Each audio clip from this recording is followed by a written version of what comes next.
ဤစီစဉ်ကို Joyce Meyer မှုတော်ဆောင်လုပ်ငန်းဖော်ရင်းများနှင့်မိတ်ဆွေများ၏လူရန်မှုဖြင့်စီစဉ်သည်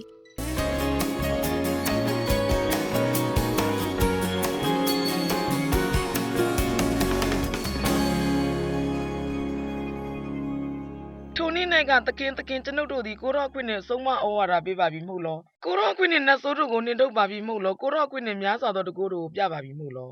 သူတို့ကရှောက်ကြတဲ့အခါမှာသူတို့ကိုအတိလင်းငါပြောမယ်သင်တို့ကိုငါအလင်းမသိ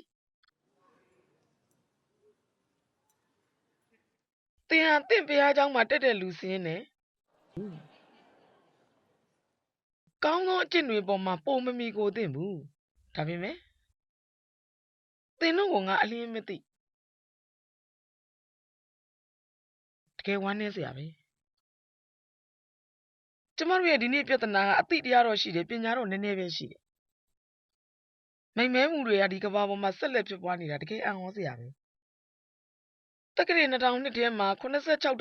သန်းရှိတဲ့အမေရိကန်နိုင်ငံကလူတွေဟာကြိုတင်တက်ရတဲ့ကျောင်းမှာကောလိပ်ကျောင်းထိကျောင်းရောက်ခဲ့ကြတယ်ကျောင်းတက်တဲ့ကျောင်းသားအရေအတွက်ကစံနှုန်းထားနဲ့မတူညီပဲပြောင်းလဲမှုနည်းငယ်ရှိခဲ့တယ်ဒါပေမဲ့သူတို့ခန့်မှန်းတာကအဲ့ဒီလူတွေရဲ့ပညာရေးအတွက်ဒေါ်လာ981ဘီလီယံကုန်ကျမယ်လို့သူတို့ဆိုထားတယ်ဒါကြောင့်သူတို့ပတ်စံတန်ချိန်တန်လောက်ပညာရေးအတွက်သုံးစွဲကြတယ်2009ခုနှစ်ထဲမှာပညာတတ်တဲ့လူတွေတော်တဲ့လူတွေက1,400,000ဟာဒီဝါလီခံမှုသူတို့စီစဉ်ကြတယ်တစ်နှစ်ပဲအခုဒီနေ့ရောက်လာပြီသင်တို့မျိုးတွေကကြီးမားတဲ့ကြောင်ညာဆိုင်ဘုတ်ကိုကျမတွေ့တော့အဲ့ဒါကျမကိုတုံလုံးချောက်ချာရီမောစေတယ်အဲ့ဒါဘာပြောလဲဆိုတော့အမြန်လမ်းမဘေးကကြောင်ညာဆိုင်ဘုတ်ပေါ်မှာစလုံးနှလုံးနဲ့အနှဲငယ်ဖုံးနံပါတ်စူးစမ်းရုံထွက်နိုင်တဲ့ဒီဝါလီခံခြင်း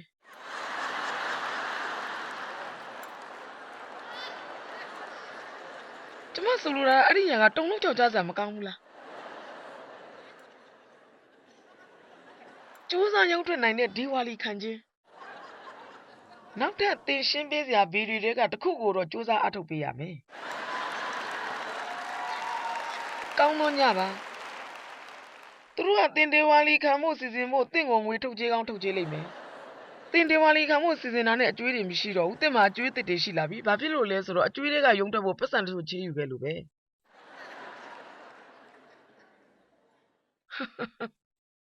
အားလုံးသောပညာရေးအတွက်ဒေါ်လာဘီလီယံပေါင်များစွာပညာရေးပေါ်မှာသုံးစွဲကြတယ်ယခုလက်ရှိလင်များကွဲတာနှုန်းကသငါပန်းကြီး90%ရှိတယ်ဒုတိယကြိမ်လက်ထက်တဲ့အားလုံးထဲမှာ68%တတိယကြိမ်လက်ထက်တဲ့သူက84%ရှိတယ်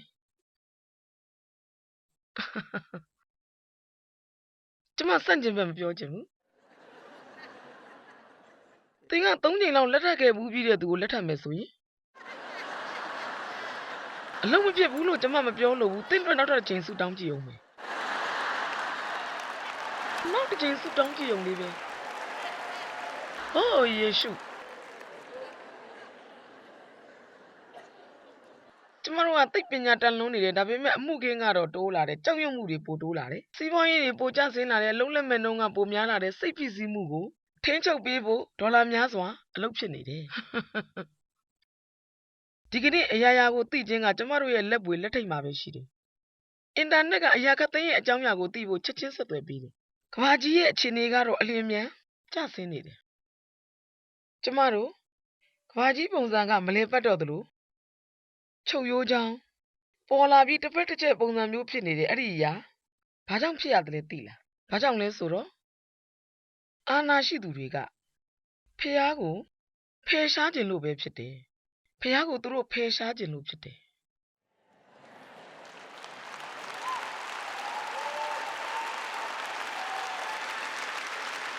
သင်အဲ့ဒီအရာကိုလေ့လာဖို့အတွက်ကြမ်းကျင်တဲ့သူတွေရဲ့သတ်မှတ်ချက်မလိုအပ်ပါဘူး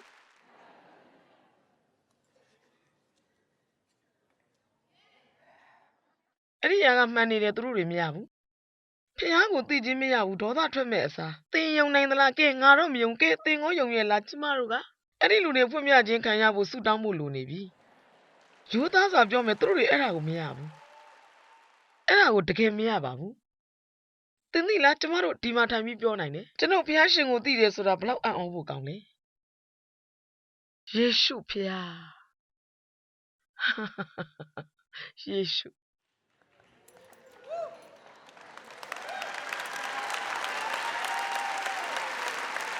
ဆိုလိုတာကအဲ့ဒီဟာကျမတို့တွေးတိုးနိုင်တဲ့ကြော်လွန်တဲ့အံ့ဩဖွယ်ရာပဲဖြစ်တယ်ကျမမတန်တိုင်းထားတာနဲ့ကျမကော်ဖီယူပြီးတော့ကျမရဲ့ရုံးခန်းသေးသေးလေးစီသွားတယ်ပြီးတော့ကျမတိုင်ကုန်ပေါ်မှာကျန်းစာအုပ်နဲ့ကျမအဲ့ဒီနေရာမှာထိုင်ပြီးဖះနဲ့စကားပြောတယ်ကျမဖះကိုသိတယ်ကျမမျောလင့်ချက်မမဲ့ပါဘူးကျမစိတ်တက်ကြတဲ့အခါမှာမြန်စိတ်တက်ပြန်တက်လာတယ်နေ့တတွေအများကြီးရှိနေတယ်အာမင်ကျမအမလုံးမိတဲ့အခါမှာကျမအပြစ်ခွင့်လွန်ခြင်းကိုရရှိတယ်တစ်နေ့လုံးအပြစ်ရှိတဲ့ခံစားချက်မျိုးမရှိဘူးဖះရှင်ကျမကိုချစ်တယ်ဆိုတာကျမသိတယ်ကျမလေးဒီစัจ java မှာကဘာမှာရှိတဲ့လူတိုင်းကိုသင်ကြားပေးဖို့ကြိုးစားခဲ့တယ်အပြင်းထန်ပဲဘာဖြစ်လို့လဲယေရှုကကျမတို့ရဲ့အသေးခံပေးခဲ့တယ်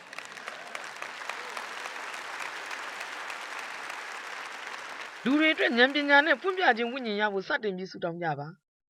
ခရိယန်တွေအတွက်သူတို့ကခရစ်တော်ထဲ၌ဘာတူလဲအထူးသဖြင့်ခရိယန်တွေအတွက်သူတို့ပိုင်ဆိုင်ရမယ့်အရာတွေကဘာတွေလဲဆိုတာဖွင့်ပြခြင်းခံရဖို့အတွက်ပါဘာဖြစ်လို့လဲကျမတို့ကတကယ်ပဲအနည်းနဲ့အများဆိုသလိုကျမတို့ကိုဘာတူတွေဖြစ်လို့ဖြစ်နေမှမသိကြဘူးကျမတို့ကလိလာသေးပဲသင်ဘာတူလဲဆိုတာသင်သိတဲ့အခါသင်ကဘာတူနဲ့မှဘယ်တော့မှနောက်တစ်ပတ်နှိုင်းရှင်တော့မှာမဟုတ်ဘူးသင်ကညီမမေရီဂျိန်းညီကိုဂျိုးတို့လိုစုမတောင်းရပါဘူးတယောက်ကလှုပ်တဲ့ຢာကိုသင်လိုက်မလုပ်ရပါဘူးဂျုံကယာထူးတက်ပြီးသင်ကတော့အလုပ်တစ်ခုတည်းကိုပဲအနှစ်30လုံနေရလို့သင်ဝမ်းနေစရာမလိုပါဘူးသင်ကောင်းဖို့အတွက်နဲ့သင်ဝမ်းမြောက်ရမယ့်အရာတွေဖြစ်နိုင်တယ်။ तू ကစိတ်ဖိစီးမှုအတွက် तू ရတဲ့ပတ်စံတွေဖြုံးတဲ့လူတစ်ယောက်ဖြစ်နိုင်တယ်။အဲ့ဒီအရာတွေဗိတ်သိက်မခံရဘူးဆိုရင်မရတာပိုကောင်းပါတယ်။ရှင်မောလူကအာသင်မြို့ကိုဖျက်သွားတဲ့အခါမှာ तू မြင်တာကမသိသောဖျားစီတို့ကပီးထိုးထားတဲ့ရစ်ပလင်ကို तू တွေ့တယ်သူတို့တွေကဖျားရှိတယ်ဆိုတာကိုသိတယ်။ဒါပေမဲ့သူတို့စဉ်းစားတာကမသိသောဖျားကိုလေဒါပေမဲ့ဖျားကိုဘလို့သိနိုင်မလဲထိုအရာကအံ့ဩဖွယ်ရာကောင်းတဲ့စကားစုပုံစံလိုပဲ။အိုးအေးစေးဖို့ကျမဖျားကိုသိနိုင်ပါတယ်။တိမ်ထဲပေါ်မှာတင့်ကိုတင်ထားလိုက်ရုံပဲကျမဖျားကိုသိတယ်။အဲ့ဒါဘာကိုဆိုလိုတာလဲ။ဝိညာဉ်ရေးနဲ့ပတ်သက်တဲ့ဘယ်ရံဆိုလက်တွေ့ကြတယ်။ကျမတို့လွဲချော်နေတဲ့တခြားအရာတွေရှိသေးတယ်ဒီအေးစေးလွယ်ကူတဲ့ဝိညာဉ်ရေးအရာတွေကိုကျမတို့ကလူတွေကိုသင်ပေးမိမယ်သူတို့ရဲ့အတ္တတာမှာဘလို့အသုံးပြုမလဲဆိုတဲ့လက်တွေ့အဆင့်ကိုမရောက်ဘူး။ဒါကြောင့်ဖျားကိုသိခြင်းဟာနှုတ်ကပတ်တော်ကိုသိခြင်းပဲ။ဒီမှာရှိတဲ့နှုတ်ကပတ်တော်တိုင်းကသင်အတွက်ပဲ။တခြားတယောက်အတွက်မဟုတ်ဘူးသင်အတွက်ပဲ။ဖျားရှင်ကသစ္စာရှိတယ်ဆိုတာသိဖို့အတွက်ပါ။သင်လုံနိုင်တဲ့အလုပ်ကိုသင်လုပ်တယ်ဆိုတာကသင်ရဲ့အတ္တတာတွေကိုဖျားကိုမခေါ်ပိတ်တာပဲ။သင်ကသင်လုံနိုင်တဲ့အလုပ်ကိုသင်လုပ်မယ်ဆိုရင်သင်မလုံနိုင်တဲ့အရာအလုံးကိုဖျားရှင်လုပ်ပေးလိမ့်မယ်။ဒီမှာပြောတာကြားရဲ့လား။သင်ကပြောမယ်အဲ့ဒါကိုငါမလုပ်နိုင်ဘူး။ငါတော့မလုပ်နိုင်ဘူး။ငါကတော့လုံးဝမလုပ်နိုင်ဘူး။သင်မလုပ်နိုင်တဲ့အရာမှာစက်မပြောနဲ့တော့ဒါဆိုသင်ဘာလုပ်နိုင်လဲ။ကဲငါလုပ်နိုင်တဲ့သေးသေးလေးကဘာမှထူးခြားလာမှာမဟုတ်ဘူး။သင်လုပ်နိုင်တဲ့အရာကိုလုပ်ပါ။သင်မလုပ်နိုင်တဲ့အရာကိုဖျားလုပ်ပေးလိမ့်မယ်။တကယ်လို့သင်က2 နာရီစုမတောင်းနိုင်ရင်5 မိနစ်စုတောင်းပါ5 မိနစ်စုမတောင်းနိုင်ရင်1 မိနစ်စုတောင်းပါသင်လုံနိုင်တဲ့အရာကိုလုပ်ပါသင်မလုံနိုင်တဲ့အရာကိုဖျားလုပ်ပေးလိမ့်မယ်နှုတ်ကပတ်တော်တွေကအံ့ဩဖွယ်နမိတ်လက္ခဏာပြုသူတွေဟာပုံစံမျိုးစုံပုံသွင်းလို့ရတဲ့လူတွေဖြစ်တယ်ယေရှုကလူ 4,000 ကိုကျွေးခဲ့တာလူငယ်လေးရဲ့လေ့လည်စာနဲ့ပါယေရှုကလူ 4,000 လူ 5,000 ကိုကျွေးခဲ့တာဖြစ်တယ်ဘယ်တော်တွေကကျွန်တော်တို့ဒီလောက်များတဲ့ပေါင်းဖို့ဘယ်မှာသွားရှာနိုင်မှာလဲဒီလူတွေအားလုံးကိုကြည့်ပါကျွန်တော်တို့မလုပ်နိုင်ဘူးယေရှုပြောတာကသင်မှာဘာရှိလဲသင်မှာဘာရှိလဲဒီနားကလူကလေးမှာတော့နေလေစာမုံငါးလုံးနဲ့ငါးနှကောင်ရှိပါတယ်ယေရှုပြောတာကလူတွေကိုထိုင်ဖို့ပြောလိုက်ပါအဲ့ဒါကိုငါ့ကိုပေးသင်မှာဘာရှိလဲသင်မှာရှိတဲ့အရာကိုဘုရားကိုပေးလိုက်ပါသင်မှာမရှိတဲ့အရာအတွက်ညှိတွားမနေပါနဲ့သင်မှာဘာရှိလဲသင်မှာဘာရှိလဲအာမင်ဘာဖြစ်လို့လဲဆိုတော့သင်မှာတခုခုရှိတယ်ဆိုတော့ကျွန်မအာမခံရေးတယ် ဒါပေမဲ့သင်ကသင်လှုပ်ဆောင်ဖို့သင်မှာမရှိတဲ့အရာတွေကိုထပ်ပြီးအကြာကြီးမျှော်ကြည့်နေတယ်အေးမင်းဟိုတော့မှရှိတဲ့သင်တို့ကိုကျမမြင်တယ်ဒီလူတွေထဲမှာကျမမြင်တယ်သင်တို့ကိုကျမနှလုံးသားထဲမှာမြင်တယ်ကျမအယံဝမ်းမြောက်တယ်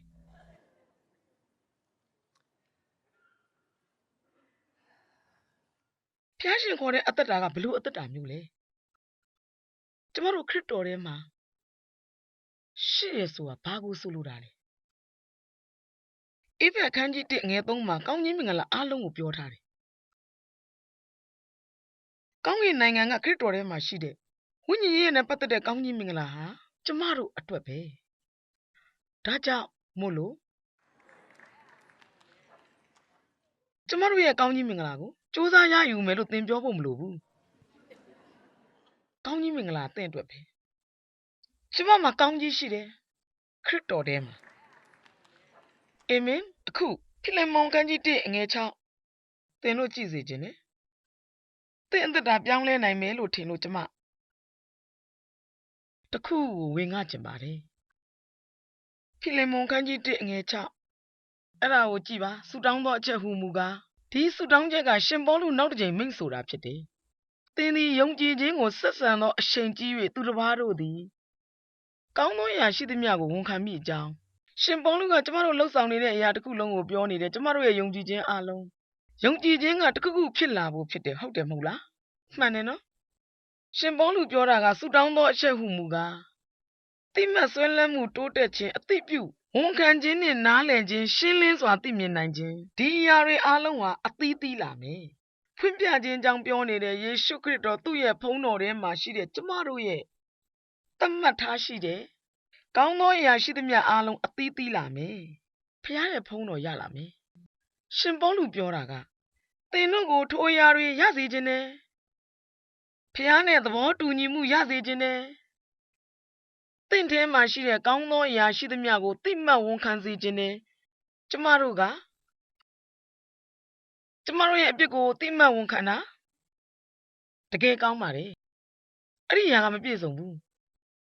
ကျမတို့ကဘုရားရှင်နဲ့ဖြောင့်မတ်စွာယက်တည်ခြင်းကိုလည်းဝန်ခံသင့်တယ်ခရစ်တော်ထဲ၌ဖြောင့်မတ်ခြင်းဆိုတာကိုသိမှတ်ဝန်ခံသင့်တယ်အဲ့ဒီအရာကကျမတို့တခါမှအပြစ်မလုပ်ဘူးလို့မျိုး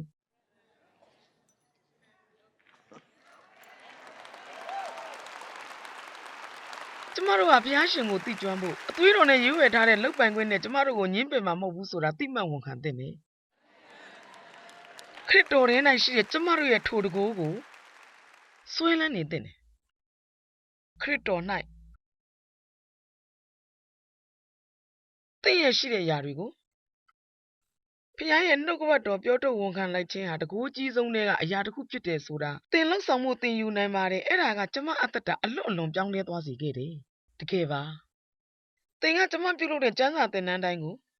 တက်ဘူးချင်မှတက်ဘူးမယ် TV ကိုကြည့်နေတဲ့သင်တို့တွေလည်းဖခင်ရှင်နဲ့ဝန်ခံသဘောတူညီခြင်းကျမမပြောရသေးတဲ့အကြောင်းအရာတွေကိုသင်တို့ကြည့်ပြီးခြင်းမှကြည့်ဘူးမယ်သဘောတူညီမှုရယူခြင်းဆိုတဲ့အကြောင်းကိုလေသိပ္ပံနည်းကျသက်သေပြုထားတာကသင်ဟာသင်ကိုယ်တိုင်ပြောလိုက်လို့ကြားတဲ့အရာကိုတစုံတစ်ခုကပြောလို့ကြားရတာတဲ့ပိုယုံကြည်တယ်အခုအဲ့ဒါကိုကျမနောက်တစ်ခေါက်ပြောမယ်သိပ္ပံနည်းကျသက်သေပြုထားတာကသင်ကိုယ်တိုင်ပြောလိုက်လို့ကြားရတဲ့အရာပေါ်မှာပုံမယုံကြည်မှုရှိတယ်သင်ကဝပြီးစကားမပြောနိုင်ဘူးပိတ်တာလို့မှန်တယ်မှာကြည်ပြီးပြောခဲ့မယ်ဆိုရင်ငါဘာမှန်တဲ့အရာကိုမှမလုပ်နိုင်ပါလားငါဘာမှန်းနေလဲငါဘယ်တော့မှမှန်တဲ့အရာကိုမလုပ်နိုင်ဘူးငါကတိတ်ရပြီးတော့တိတ်ဆိုးတာပဲငါလုပ်သမျှအရာအလုံးကမှားနေတာပဲအချိန်လေးမှာစိတ်ရှုပ်ထွေးနေတယ်အဲ့ဒီလိုမဟုတ်ဘူးသင်ကရှင်ပေါလုပြောတဲ့အရာကိုတိမှတ်ဆွဲလန်းနေရမယ်ရှင်ပေါလုပြောတာကခရစ်တော်ထဲမှာရှိတဲ့သင်ရဲ့ခတ်သိမ်းသောအရာတို့ကိုတိမှတ်ဝန်ခံချက်အပေါ်မှာလုံးဝယုံကြည်စွာရှောက်လန်းစေခြင်းနဲ့ဒီအရာရဲ့အပြင်ဘက်မှာသင်ရှောက်လန်းနေသလားသင်တုံလုံးနေလားကျမအခုပြောမယ့်စကားကဘာသာရေးတလေထုံးစံတိုင်းလှုပ်ဆောင်တဲ့အဖွဲ့အစည်းတစ်ခုခုကိုမကျင်နာရိုင်းစိုင်းစော်ကားဖို့ကြိုးစားနေတာမဟုတ်ပါဘူးလွန်ခဲ့တဲ့နှစ်ပေါင်းများစွာကကျမ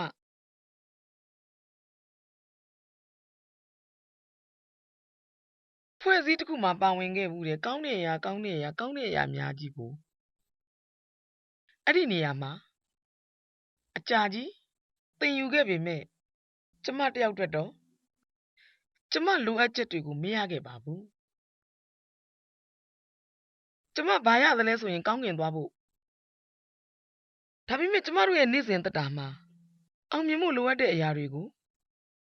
မရခဲ့ပါဘူးကျမရဲ့နေ့စဉ်သက်တာထဲမှာအယမ်းရှုပ်ထွေးနေခဲ့တယ်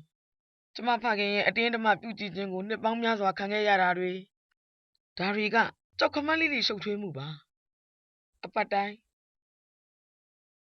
အသင်းတော်မှာဝန်ခံတဲ့အရာတွေတဲကတစ်ခုကတော့ကျမတို့ဟာတနာစရာကောင်းတဲ့အပြစ်သားဖြစ်တယ်ဆိုတာပါပဲကျမနှုံချတဲ့တနာစရာအပြစ်သားကကိုရောကိုစန့်ကျင်ခဲ့တဲ့အပြစ်ကိုရောစီရင်ခြင်းထဲမှာရှိနေခဲ့တဲ့အပြစ်အလုံးကိုဝန်ခံတောင်းပန်ပါတယ်ဒါတွေအလုံးကမှန်ပါတယ်ကြီးမြတ်သောအပြစ်ဝန်ခံမှုတစ်ခုပဲအဲ့ဒါအမှန်ပဲကျမတို့ကအပြစ်သားတွေ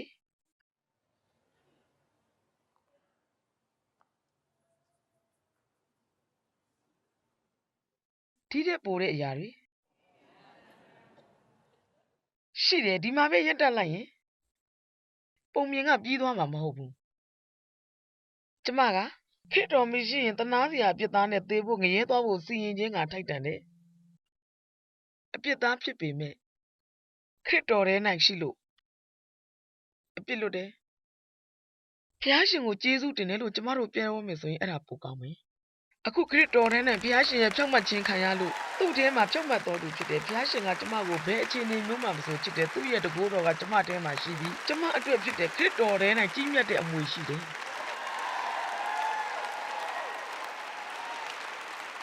သိလားကျမသင်တို့နဲ့အယူသားဆုံးနေနိုင်ပါတယ်ကျေးဇူးပြု၍နားလည်ပေးပါတခါတရံအဲ့ဒါတွေကိုကျမလှုပ်ဆောင်တဲ့အခါမှာအဓိကအချက်တချို့ကိုယူရလိမ့်မယ်ဆိုတာကျမသိတယ်ဟုတ်တယ်သင်ရဲ့အပြစ်သင်ကျူးလွန်တဲ့အပြစ်တွေနဲ့သင်ကသေဖို့ငရဲသွားဖို့ထိုက်တန်တဲ့သူဆိုတာသိဖို့လိုအပ်တဲ့သူတွေကိုလည်းကျမပြောပြရမယ်ဒီအကြောင်းကိုသင်ကသိလေလေအဲ့ဒီအရာကဖျားရဲ့ခြေစွတော်ကိုသင်ကပို၍အံ့ဩလာအောင်လှုပ်ဆောင်လေလေပဲဒါပေမဲ့ဆက်လက်ပြီးတော့ခရစ်တော်ထဲမှာရှိတဲ့သင်ရဲ့ကောင်းတဲ့အရာတွေကိုလည်းသင်ဆက်လက်သိမှတ်ဝန်ခံပါအဲ့ဒါဆိုရင်ဖျားရှင်ရဲ့တမန်တရားအတွက်သင်ဟာအယိုးသားဆုံးဖြစ်ခြင်းပဲလေကျမကအပြစ်သားတစ်ယောက်ဖြစ်ခဲ့တာကိုတကယ်သွားပြီးဝန်ခံဖို့မလိုပါဘူးကျမအဲ့ဒါကိုကြားခဲ့တုန်းကသိခဲ့ပြီးပြီကျမဝမ်းနည်းခဲ့တာသိခဲ့တယ်ကျမကတနာစရာပဲဆိုတာကိုကျမသိခဲ့တယ်ကျမကဝမ်းနည်းစရာကောင်းတဲ့သူပါသင်အသက်ရှင်ခဲ့တဲ့လမ်းနဲ့သင်လှုပ်ဆောင်ခဲ့ပြီးတဲ့အရာတွေဒါတွေရဲ့နောက်မှာဘုရားရှင်ကသင်ကိုဘလို့ချစ်နိုင်မလဲဘုရားရှင်သင်ကိုစောင့်နေတယ်ကျမဒီနှုတ်ကပတ်တော်ကိုတွေ့မြင်တဲ့အခါမှာရှင်ပေါလုပြောတာကခရစ်တော်၌ရှိတယ်သင်ရဲ့အားလုံးသိမှတ်ဝန်ခံခြင်းထဲမှာသင်ရဲ့ယုံကြည်ခြင်းတိုးတက်လာပြီးအသေးသေးလာဖို့ဆုတောင်းပါ၏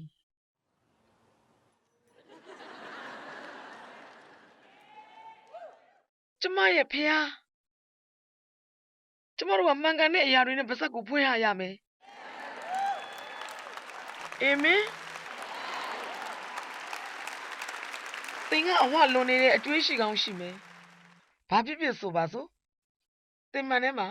ကိုကြည့်ပြီးတော့ဝန်ခံလိုက်ပါကျွန်ုပ်ကဖခင်ရဲ့သားသမီးသူ့ရဲ့ကျေးဇူးတော်တကိုးတော်တနာခြင်းအပြင်အကျွေးတွေကရုံထွက်နိုင်မယ်အိမ်ကိုရှင်းလင်းနိုင်မယ်ဝိတ်လျှော့ဖို့လိုအပ်တယ်ဝိတ်ကိုလျှော့လိုက်မယ်အလောက်ကောင်းရနိုင်မယ်သွားလေရတိုင်းမှာမျက်နာရမယ်ဒီစုံပုံစံနဲ့အသက်ရှင်တာကိုညှင်းပယ်မယ်ဒီဟာငါရဲ့ကြီးဆုံးပွားနိုင်မဟုတ်ဘူးဒါငါမွေခံရမယ့်အရာမဟုတ်ဘူးဒါမှမဟုတ်ကျမကအေးအေးဆေးဆေးထိုင်ပြီးပြောမယ်ကဲသုံးလောင်းချပြပါဒီဟာအပြင်စ조사လုပ်ဆောင်မယ်ကျမကယေရှုခရစ်တော်ပြန်လာမယ့်အချိန်ထိအဲ့ဒါကိုကြော်ဖြတ်သွားမယ်ကဲဒါခရစ်တော်ကိုခေါ်ဆောင်လို့မရနိုင်တဲ့အံ့ဩစရာပဲကျမကတိုက်ခိုက်နေပေမဲ့ယေရှုခရစ်တော်ပြန်လာမယ့်ချိန်ထိအဲ့ဒါကိုကြော်ဖြတ်သွားမယ်ကဲဒါခရစ်တော်စီကိုဘသူကမှခေါ်ဆောင်လို့သူတို့ရဲ့သာသနာမှာအံ့ဩစရာပဲ အာမင်ကျမတို့ကဝမ်းမြောက်ခြင်းငြိမ်သက်ခြင်းရှိဖို့လိုမယ်ကျမတို့မှာထိုးရွာတွေရှိပါတယ်အသုံးပြုဖို့လိုမယ်ဒါကြောင့်ဒီအပတ်မှာနောက်ဆုံးရက်ခရစ်တော်ထဲ၌ရှိတဲ့သင်တို့ရဲ့အရာတွေကိုကျမပြောမယ်သင်သက်တာဖြစ်စဉ်တိုင်းရဲ့အနာရောဂါငြိမ်းခြင်းအကြောင်းတချို့ကိုပြောသွားမှာပါယေရှုကအနာရောဂါငြိမ်းခြင်းရှင်ဆိုတာမမေ့ရဘူးဖျားရှင်စီမှာဘလို့မျှော်လင့်ရမလဲကျမသင်ကြားမှာပါငြိမ်သက်ခြင်းကြောင်းသင်ကြားပေးမယ်သင်ရဲ့အသက်တာမှာစိုးရင်ပူပန်မှုဘယ်တော့မှမလိုဘူးကျမသင်ကြားပေးမယ်ကြောက်ရွံ့လို့စိုးရင်လို့အကြောင်းပြချက်တွေကြောင့်နောက်တစ်ကြအိပ်မရတာမျိုးဘယ်တော့မှရရှိမှာမဟုတ်ဘူးငြိမ်သက်ခြင်းအတွက်ဘုရားရှင်စီမှာတောင်းနေဖို့မလိုပါဘူးသင်မှာငြိမ်သက်ခြင်းရှိနေပြီးရှိနေတာကိုစူးစမ်းယူတာကိုရက်လိုက်ပြီးတော့ရှိတဲ့ຢာကိုစတင်သုံးပြပါကျမကဒီမှာထိုင်နေလေးနဲ့ထိုင်နေတဲ့ထိုင်ကုန်နေရာတစ်ခုကိုရယူဖို့စူးစမ်းခဲ့တာကျမအတွက်ဘလောက်ဒေါသအတွက်ယူသွစရာကောင်းတယ်လေ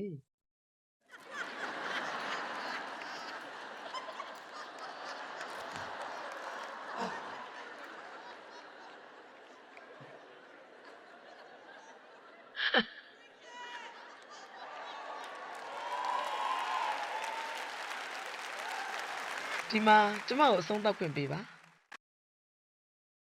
သင်ကိုကောင်းသောစိတ်ခံစားမှုနဲ့ဆေလွတ်နိုင်မှုတချို့သောချက်တွေဒီမှာရှိတယ်ကျမတို့ကအချစ်ခံရသူတွေဒီရာအလုံးကျမ်းစာထဲမှာရှိတယ်အခြေအနေပေါ်မှာမမူတည်ပဲဖျားရှင်ရဲ့ရွေးချယ်ခံရတာ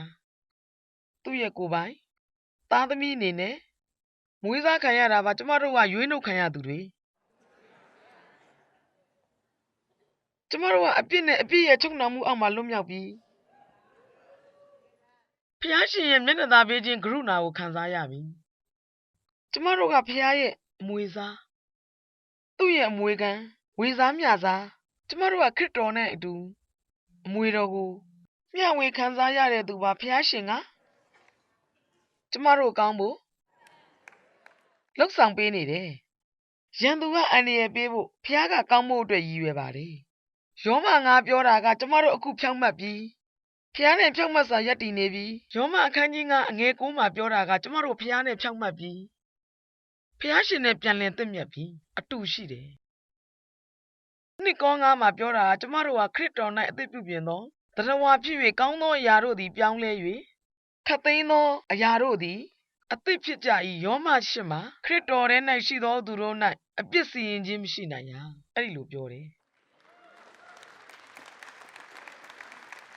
ဖျားရှင်ရဲ့နိုင်ငံတော်ဖြောင့်မတ်ခြင်းငြိမ်သက်ခြင်းနဲ့ဝမ်းမြောက်ခြင်းကကျမတို့ထဲမှာရှိတယ်အသက်ရှင်ခြင်းရဲ့အခြေအနေတိုင်းကအောင်မြင်ခြင်းကြွယ်ဝခြင်းတွေဟာဖျားရှင်ရဲ့အလိုတော်ပဲကျမတို့လက်တင်လိုက်တဲ့အရာတိုင်းကအောင်မြင်ဖို့ကြွယ်ဝပြည့်စုံဖို့ဖြစ်တဲ့နယ်ကျမတို့ကခေါင်းဖြစ်ရမယ်အမီးမဖြစ်ရဘူးအထက်မှာရှိပြီးအောက်မှာမဟုတ်ဘူးကျမတို့ကချင်းငားတဲ့သူတပားသူစီကချင်းငားရတဲ့သူမဟုတ်ဘူးဒါကြောင့်ကျမတို့ကဒီလိုလီခံဖို့နဲ့တခြားနည်းလမ်းနဲ့စူးစမ်းအားထုတ်ဖို့မဟုတ်ဘူးကဲဖျားရှင်ကိုချီးမွမ်းလိုက်ရအောင်ဟာလေလုယာဟိုးကျမကေရည်တည်ခဲ့ရလို့ဖျားရှင်ကအရင်ကောင်းမြတ်တယ်ဆိုတာသင်တို့နဲ့ကျမဆုတောင်းပေးနေတဲ့ဘုရားရှင်အရာအလုံးကိုဖွင့်ပြဖို့သင်တို့နှလုံးသွင်းဆင်ခြင်နိုင်ဖို့ပါတပားသူကိုဒီเจ้าညာတွေဝင်ငှနိုင်ဖို့ကျမဆုတောင်းပါတယ်ဒီညသင်ရင်ကိုကားမောင်းပြန်သွားတဲ့အခါမှာသင်ကသင်ရဲ့ပြဿနာတွေကိုသင်ပြောတော့မှာမဟုတ်ဘူးဒီညမှာသင်ကြားရတဲ့အရာတွေအကြောင်းကိုသင်ပြောမှာပါခရစ်တော်နဲ့မှာသင်ဘာတူလဲအဲ့ဒီအကြောင်းတွေကိုပြောမှာပါသင်တို့အတွက်ဆုတောင်းပေးမယ်သင်တို့နားလည်မှုတွေရရှိပြီးဘုရားရှင်ရဲ့ဖွင့်ပြခြင်းတွေနဲ့ညီသက်ခြင်းမျိုးတွေရှိဖို့အတွက်ပါသင်ကားရနာတဲ့နေရာထွက်တဲ့အခါမှာ